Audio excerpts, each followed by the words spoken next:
여러분들이 지금 말하고 있죠. 의사상자 지정은 유가족들이 요구한 바가 아니다.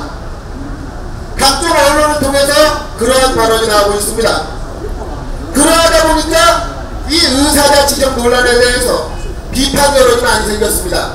새정치연합 세월호 특별법 준비위원회에서 브리핑에서 사고 피해 지원 총론을 설명하면서 다음과 같은 발언을 했습니다. 세월호 의사상자 지정 부분은 유가족들이 매우 강력하게 요구하고 있는 사안이기도 하다라는 발언을 했습니다. 이거 누구 말이 맞는 거예요?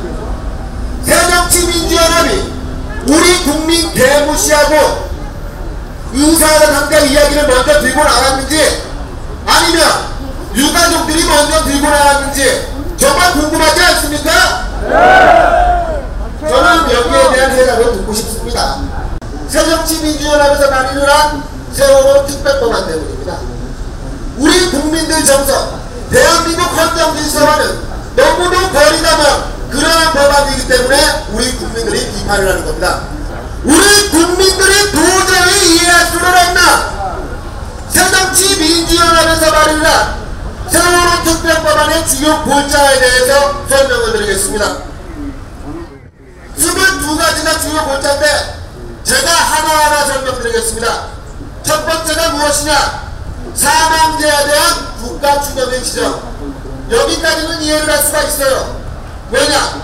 우리가 안전사고에 대한 경각심을 높이기 위한 그러한 목적과 대량 사망사고로 인한 희생자들을 추모하겠다는 목적으로서는 이 추념일 지정까지는 이해할 수 있습니다.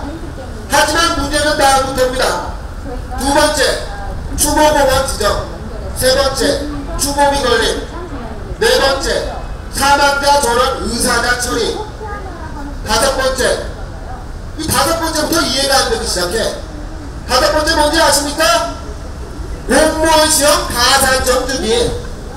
여섯 번째, 간호고 피해 학생 전원 대입 특례 전형 수업료 경감. 뭐 이 자리에 대학생분들도 많으신 거 아니에요. 한번 판단을 해보십시오. 일곱 번째, 사망자 형제 자매 대입 특례 전형 수업료 경감. 여덟 번째, 유가족을 위한 주기적 정신적 치료 평생 지원. 땡땡. 세월호 특별법입니다. 묻지도 따지도 않고 평생 지원해드리겠습니다. 이거 아닙니까 이게? 장난치는 것도 아니고. 아홉 번째, 유가족 생활안전 평생 지원. 평생입니다. 평생. 열 번째, 이쯤 되면 골 때리기 시작합니다. TV 수신료 감면. 11번째, 수도요금 감면.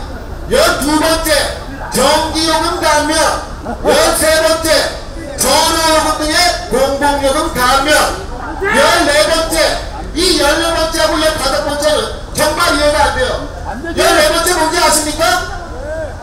세월호 특별법에서 주장을 하는 유가족들에게 혜택을 줘야겠다고 주장을 하는 14번째 내용이 뭐냐? 상속세 등 조세 감면. 15번째 뭔지 아십니까? 양도세 등 각종 조세 감면. 이게 말이 됩니까?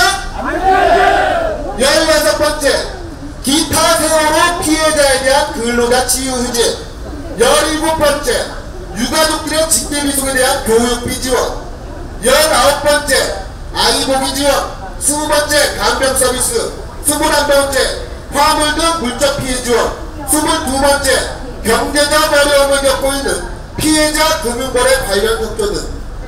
여러분, 내가 이 자리에 계신 여러분들과 이 말도 안 되는 법안을 말이야 새정치민주연합에게 묻고 싶습니다.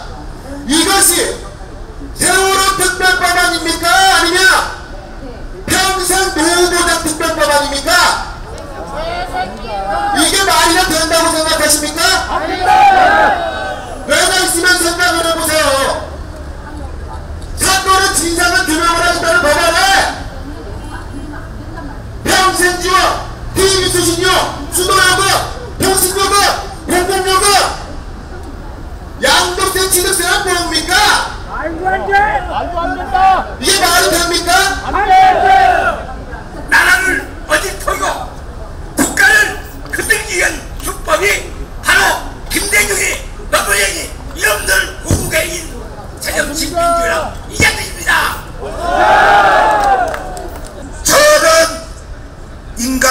대한민국에 있는 한 대한민국의 미래, 대한민국의 앞으로, 대한민국의 행복까지 말아먹는 인간들이기 때문에 우리는 쓰러지는 그날까지 싸워서 반드시 국민 심판을 해야 됩니다. 감사합니다. 세월호 유가족들은 지금까지 전례들과 형평성 그리고 국민들의 상식에 부합하는 조사와 보상을 요구해야 한다. 무책임한 정치 선동꾼들의 혹하는 순간 세월호 희생자들은 지금까지와 전혀 다른 차가운 국민의 눈초리와 마주하게 될 것이다. 무고한 학생들의 희생된 세월호 찬사가 정치적으로 악용되는 정치 현실이 진짜 인재이다.